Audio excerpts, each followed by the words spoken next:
I'd walk a mile for a camel. 20 incredible things from the 70s that are banned today. Welcome back for a nostalgic look at the 1970s, an era defined by a sense of liberty and boldness. A time when many common activities are now either forbidden or outright dangerous. Do you recall a time when you could bike without a helmet, or when it was normal for children to buy cigarettes for their parents? From seemingly innocent pastimes to dramatically different social norms, how did the world change so much? Join us as we explore 20 things that were a regular part of daily life in the 70s, but could now get you in serious legal trouble or put your life at risk. Prepare to feel both nostalgic and amazed by the things that have vanished over time. Playing on train tracks. Let's begin with a memory from childhood that many of us share. Playing on train tracks. In the 70s, train tracks weren't just a path to school or home. They were an exhilarating playground. Kids would often walk on the rails trying to stay balanced on the shining metal, or simply take a shortcut across the station platform. Some even put coins on the tracks to see them get squashed by a fast-moving train, a classic but harmless prank. Back then, the attitude toward railway safety was incredibly casual. Hardly anyone thought about the potential dangers. But things are different now. Today, railroad companies in the US have put in place strict trespassing laws for track areas. Constant safety campaigns warn about the serious risks, as modern trains are faster and quieter and they need a much longer distance to stop than before. Stepping onto train property without permission is not only a life-threatening action, but also comes with significant fines and legal consequences. What was once a childhood game is now an illegal and highly dangerous activity. Clackers, toys. Speaking of dangerous childhood games, do you remember Clackers? This toy was incredibly popular in the 70s, exciting but surprisingly risky. It was made of two heavy, glossy acrylic balls connected by a string. The goal was to swing them up and down quickly so they would hit each other with a satisfying clack. The faster you swung, the louder the sound, and the greater the chance you'd get hit in the hand, or even worse, in the face. Clackers were a lot of fun, but they also came with risks. If you lost control, the balls could hit you in the face, causing bruises or even shattering into sharp pieces, which could lead to serious injuries. Due to the rise in injury reports, clackers were completely banned in many schools and public places. In some cases, as other sources have pointed out, they were banned because of the injuries they caused. Eventually, manufacturers had to redesign clackers with softer, safer materials to prevent accidents. What was once a test of patience, rhythm, and coordination is now a perfect example of how toy safety has become a major priority. Lawn darts. Continuing with 70s toys that are no longer around. Do you remember lawn darts? This was a common backyard game in the 70s, particularly during summer barbecues. The rules were simple. You'd toss large metal darts with sharp tips toward a circular target on the lawn. The feeling of making an accurate throw and hearing that thud as the dart hit the ground was exhilarating. However, the frightening truth was that these darts were not only heavy, but also sharp enough to pierce the ground and sometimes people. Just one bad throw or a child accidentally walking into the playing area could lead to a serious injury or even death. Tragic accidents prompted parents and authorities to speak out. Eventually, by the late 1980s, the US government completely banned the sale and use of sharp-tipped lawn darts. Today, if you find a set of lawn darts, they have rounded tips made of a safer, weighted material for throwing, but they no longer pose the threat of the original version. Easy Bake Oven. Moving from outdoor toys to an indoor childhood classic, the Easy Bake Oven. In the 70s, there was no feeling quite like being able to bake your own little cakes and cookies with this magical oven. It was every kid's dream come true. And the best part? It used just a regular light bulb to cook your treats. As another source also points out, the Easy Bake Oven used just a regular light bulb to cook treats, and the thrill was in the process of making it yourself. You'd rip open the cake mix packets, mix them up, and put the tiny pan inside the oven. Then you'd sit back and wait, watching the light bulb do its magic. While the results weren't always the tastiest, sometimes they were a bit strange, but that didn't matter. The real joy was in the process and the satisfaction of saying, "I made this." However, that very light bulb posed a significant risk. It got extremely hot, often reaching temperatures over 175 degrees Celsius, 350 degrees Fahrenheit, putting children at risk of severe burns if they accidentally touched the inside of the oven. Injury reports increased, with some children suffering second-degree burns. By the early 2000s, modern easy-bake ovens replaced the light bulb with safer enclosed heating elements. This toy still brings back fond memories, but looking back, it's wild how it once posed a serious burn risk. Children could buy cigarettes. Now, let's discuss something that today's generation might find unbelievable. In the 70s, children could easily buy cigarettes. Smoking was incredibly common back then, to the point where it was normal for a child to walk into a grocery store and buy a pack of cigarettes for their parents. Sometimes they'd have a small piece of paper with a handwritten note from their parents, and sometimes they didn't even need any proof of age. Vending machines were also everywhere, from restaurants to public areas, allowing anyone with a few coins to buy cigarettes. Today, the situation has changed dramatically. Strict age regulations, thorough ID checks, and public smoking bans are widely enforced. A child trying to buy cigarettes now is illegal and will result in serious penalties. Cigarette vending machines have become a thing of the past, only appearing in nostalgic films. This change shows how much public health awareness has improved. High school smoking areas. Staying on the topic of cigarettes, another thing that was normal in the 70s, but has now completely disappeared, is high school smoking areas. Yes, you heard that correctly. Many high schools back then had special designated areas where students could smoke openly between classes. Teens could legally smoke their cigarettes without any opposition. Even many teachers smoked on school grounds, which created a rather smoky atmosphere. However, as public health awareness and the dangers of secondhand smoke grew, attitudes began to change. By the late 1980s, schools started getting rid of these smoking areas. And by the 1990s, the idea of students and teachers openly smoking on school grounds became truly shocking and almost non-existent. This is a clear testament to how society has changed and prioritized the health of the younger generation. Of all the things from the 70s we've looked at so far, which one surprised you the most to learn was once normal? Let us know in the comments. Cigarette ads on TV. And speaking of how common cigarettes were in the 70s, we can't forget cigarette ads on TV. Images of rugged cowboys on horses, stylish celebrities, or elegant men calmly smoking filled television channels. These ads were designed to make smoking seem attractive, stylish, and even a symbol of success. Cigarettes were promoted as a crucial part of life, from relaxing moments to social events. However, health concerns grew. As scientific studies began to clearly show the link between smoking and serious diseases, pressure from the public and health organizations led to a major crackdown. In 1971, the US government issued a complete ban on cigarette advertising on TV and radio. Although the tobacco industry later adapted by shifting advertising to magazines, sponsoring sporting events, and appearing in Hollywood films, this change marked a major milestone in the fight against tobacco, completely changing the media landscape and how we get health information. Smoking on airplanes. If you ever flew in the 70s, you'll instantly remember the sight of airplane cabins often thick with cigarette smoke. Back then, smoking on planes was completely normal. And even though airlines had smoking and non-smoking sections, smoke still went everywhere, filling the entire cabin.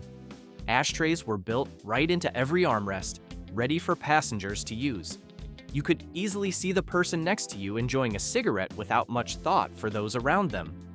However, as the dangers of secondhand smoke became clearer, pressure from the public and health organizations increased significantly. People started to realize that inhaling others' smoke also caused serious health harm. In response to these concerns, smoking was banned on short domestic flights in the US in 1988. And by 2000, this rule was made even stricter. Smoking was completely banned on all flights in the US, whether they were short or long, domestic or international. This was a major change that led to cleaner air and protected the health of millions of passengers. Loose seatbelt laws. Moving to road safety. Something we take for granted today wasn't a given in the 70s. Extremely loose seatbelt laws. Back then, using a seatbelt was primarily a personal choice rather than a required safety measure. Many drivers thought seatbelts were restrictive or even dangerous in certain accidents. Even more notably, many cars from that era didn't even have seatbelts in the back seats, and children were often allowed to move freely in the car with no child seats or restraints at all. The image of a child standing on the front seat or sitting on an adult's lap while the car was moving was common. However, with the rise in traffic accidents and research on the importance of seatbelts, things began to change. New York became the first state to pass a mandatory seatbelt law in 1984. After that, studies by the National Highway Traffic Safety Administration, NHTSA, confirmed that seatbelts reduce the risk of death by 45% for front seat passengers and 60% for backseat passengers. By the 1990s, seatbelt laws became standard across the US. This was a crucial change that saved millions of lives and reshaped our driving habits. Minimal child car seat regulations. Following up on traffic safety, in the 70s, child car seat laws were almost non-existent. Most parents back then simply relied on standard vehicle seatbelts, or even worse, held children on their laps while traveling by car. Although child car seats existed, they were mainly designed for convenience rather than safety. No strict crash test standards were applied to these seats, meaning they didn't truly protect children in an accident. However, a groundbreaking 1985 study by NHTSA completely changed this perception. The study revealed a heartbreaking truth. Car accidents were the leading cause of death for children aged 1 to 4. This statistic was shocking and prompted a strong wave of changes in attitudes and laws. As a result, today, every state across the US has passed mandatory child safety seat laws. These seats must meet strict safety standards and undergo thorough crash testing, ensuring maximum safety for our youngest passengers. Drunk driving with high BAC limits. Another serious issue related to traffic safety in the 70s was the surprisingly common practice of drinking and driving. The legal blood alcohol content, BAC, limits back then were also much more relaxed than today. In many states, you could legally drive with a BAC of 0.10% or higher, a level considered extremely dangerous today. Having a few drinks and then driving home was not unusual, and awareness of the risks of this behavior was very limited. However, the consequences of drunk driving became unacceptable, especially with the increase in fatal accidents. By the late 1970s and early 1980s, a powerful organization was formed, Mothers Against Drunk Driving, MADD.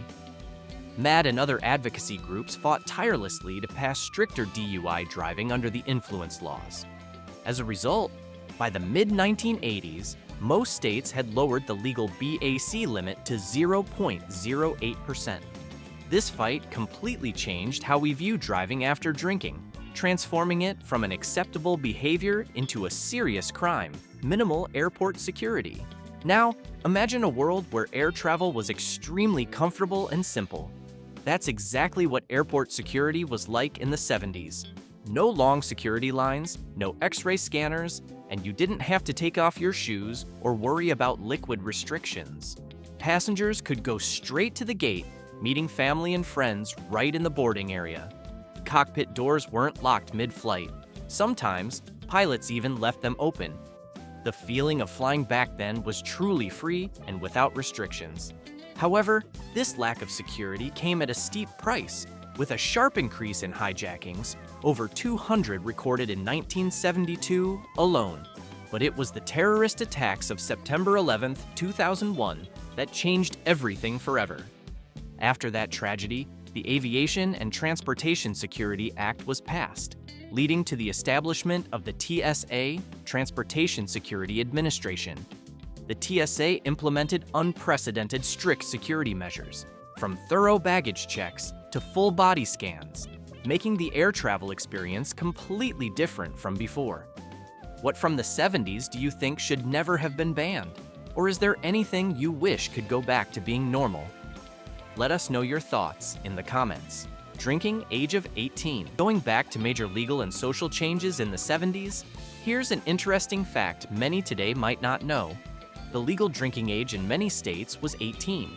This came after the 26th Amendment was ratified in 1971, lowering the voting age from 21 to 18. The logic at the time was that if you were old enough to vote, serve in the military, and fight for your country, you should also be allowed to buy and drink alcohol. So, seeing 18-year-olds freely buying beer and liquor was not unusual.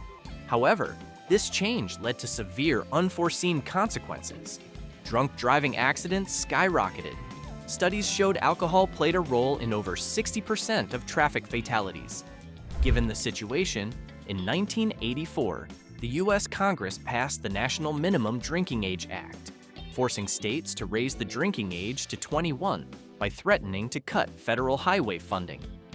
By 1988, all 50 states had adopted the higher drinking age, a decision that, while controversial at first, proved effective in reducing accidents and protecting community safety. Child labor. Another aspect of the 70s that we find hard to accept today is the presence of child labor. Although the Fair Labor Standards Act, FLSA, had been in place since 1938, child labor laws were still relatively relaxed. It wasn't unusual for children to work, especially in agriculture, family businesses, or low-income households. Many parents back then believed that having a job from a young age helped build character, responsibility, and discipline in their children. Children often did manual labor, helped out in shops, or worked in fields. However, with societal development, concerns about the dangers of child labor arose, particularly children's exposure to hazardous machinery or toxic chemicals. In 1976, the Child Labor Amendment was introduced, and it wasn't until 1989 that the United Nations adopted the Convention on the Rights of the Child, laying the foundation for protecting children's rights globally. Currently, the U.S. has tightened regulations under the FLSA, prohibiting children from working in hazardous conditions and limiting their working hours. This has helped protect millions of children from potential job-related risks. Owning exotic pets without permits. You might be surprised to learn that in the 70s, owning unusual exotic pets without permits was very common and largely unregulated. People could easily buy a unique iguana, a colorful macaw, or even a large boa constrictor from pet stores with little oversight. Origin documentation or care regulations were almost non-existent, and most importantly, no special permit was needed to own these animals. However, as the exotic pet trade grew, concerns about public safety, animal welfare, and ecological impact also increased. There were instances of escaped or abandoned pets, sometimes becoming invasive species that negatively affected native ecosystems. To address this, the U.S. Fish and Wildlife Service introduced regulations in 1980. And by the late 1990s and early 2000s, most states had passed laws requiring permits to own exotic pets, ensuring that their ownership is more strictly controlled and safer for both animals and communities. Red dye, number 2. Shifting to food and health in the 70s. A food additive caused major concern. Red dye, number 2. This synthetic dye was widely used to create a vibrant red color in many foods and drinks. However, studies began to suggest a link between this dye and potential health risks. Although conclusions weren't clear, public anxiety grew. Interestingly, even M&Ms, despite never using red dye number 2, they used red number 40, decided to stop producing red M&Ms in 1976 to avoid causing customer concern. Ultimately, to ensure consumer safety, the U.S. officially banned red dye number 2 in 1976. Red M&Ms later returned in 1987 when red number 40 was deemed safe. This is a classic example of how public perception, though sometimes not entirely based on absolute scientific truth, can significantly shape business decisions and government regulations. Cyclamate sweetener, another food additive that was very common in the 60s and 70s but later banned, is cyclamates. This artificial sweetener was 30 times sweeter than sugar and calorie-free, making it an ideal ingredient in diet sodas and sugar-free products. With the boom in diet trends, cyclamates quickly became a regular part of the American diet. However, in 1969, major concerns arose. A study indicated that extremely high doses of cyclamates could cause bladder tumors in test mice. Although this dosage was much higher than human consumption levels, the fear of a link to cancer prompted the U.S. government to act immediately. The U.S. banned this sweetener in 1969, and it was officially removed from the market in 1970. Interestingly, while the U.S. banned it, many other countries like Canada and European nations still allow the use of cyclamates, showing differences in global food safety regulations. Leaded gasoline. Now, let's talk about a major environmental change we often overlook, but which had far-reaching effects: leaded gasoline. In the 70s, almost every gas station across the U.S. sold leaded gasoline, a fuel additive that had been used for decades to boost engine performance and make cars run smoother. The distinct smell of vehicle exhaust back then was also linked to the presence of lead in the air. However, a serious health problem emerged. When cars burned leaded fuel, they released toxic lead particles into the air. Scientific studies began linking lead exposure to severe health issues in humans, especially children, causing developmental delays and brain damage. Given this clear evidence, by the mid-1970s, the U.S. government acted, gradually phasing leaded gasoline out of the market. By the 1990s, leaded gasoline had almost completely disappeared, marking a significant victory for public health and the environment. Lead paint. And if you thought lead was only in gasoline, remember lead-based paint. In the 70s, lead-based paint was incredibly common. It was used to paint homes, schools, playground equipment, toys, and even baby cribs. It was favored for its high durability, good color retention, and beautiful gloss. The image of brightly colored, durable homes was often because of this type of paint. However, just like leaded gasoline, research on lead poisoning from paint increased, showing that children exposed to lead dust or peeling paint could suffer serious health problems such as developmental delays, organ damage, and various other illnesses. This was a hidden threat within our own homes. Therefore, in 1978, lead-based paint was banned for use in residences. Although the ban was passed, the reality is that millions of older homes from those decades still contain this paint, requiring safe handling measures during renovations to protect the health of future generations. Flame retardants. Something else that was normal but is now strictly limited is flame retardants. In the 70s, these chemicals were everywhere in our daily lives, from children's sleepwear and furniture to everyday clothing.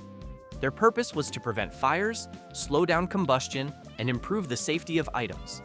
People back then believed this was a necessary protective measure. However, what few realized at the time were the potential dangers of these very chemicals. Studies gradually showed that flame retardants could be absorbed through the skin or respiratory tract and began linking them to serious health issues like hormone disruption and cancer. This led to the introduction of stricter regulations and the banning of many types of flame retardants in the 2000s. Notably, old furniture, especially from the 70s and 80s, can still contain high levels of these toxic chemicals, showing the long-lasting impact of past industrial decisions. Selling raw milk, a controversial 70s memory. Do you remember the taste of fresh, full cream milk poured directly from a glass bottle and promoted for countless health benefits? In the 1970s, buying raw milk that hadn't been pasteurized, was completely normal, even sought after for its creamy texture and rumored health benefits. Farmers and small dairies often sold their products directly to consumers with no restrictions on this practice. It was a time when natural and unprocessed was highly valued, and many believed it was the best source of nutrition. However, behind the appealing facade and health beliefs, a frightening hidden risk was growing. Concerns about foodborne illnesses began to emerge, directly linked to consuming unpasteurized milk. We're talking about serious pathogens like Salmonella, E. coli, and Listeria, which could cause severe infection outbreaks. By the 1980s, the alarm bells rang louder than ever. Health officials began publicly warning about serious health risks, particularly the danger of infection outbreaks from raw milk. A crucial turning point came in 1987 when the U.S. Food and Drug Administration, FDA, issued a regulation requiring pasteurization for all interstate milk sales. Subsequently, individual states quickly followed suit, implementing increasingly strict regulations to protect their citizens. Today, the story of raw milk remains a controversial topic. Some states still allow its sale under extremely strict conditions, while many others have completely banned it. Looking back, it's hard to believe that a beverage once considered a staple for many families has now become such a complex and contentious legal issue. This is a clear testament to how profoundly food safety awareness and regulations have changed over the decades. What do you think about raw milk still being legally sold in some places today? Is it an unnecessary risk or a freedom of choice? Candy cigarettes. Finally, if you grew up in the 1970s, you surely remember a sweet treat that was an essential part of childhood: candy cigarettes. They were widely available in every grocery store, designed with incredible detail to mimic real cigarettes. They even had crisp white paper wrappers and a red tip, just like a lit cigarette. Some even had a puff of powdered sugar, creating an illusionary cloud of smoke when kids blew into them, making the pretend play even more realistic. It was endless fun mimicking how adults held, flicked, and smoked candy cigarettes with cool flair. At the time, most parents didn't think twice about these candies. Why? Because smoking was incredibly common back then. You could see smokers everywhere, on TV with glamorous ads for the Marlboro Man or Joe Camel, in restaurants, even on airplanes. Even more surprisingly, high schools even had designated smoking areas for students, and teachers often smoked at their desks. So, it was understandable that children wanted to imitate adults. However, as awareness of the health risks of smoking grew, that's when concerns about candy cigarettes began to surface. Critics argued that these candy sticks normalized smoking behavior in children, potentially leading them to real smoking as they grew up. By the late 20th century, bans and packaging changes were put in place.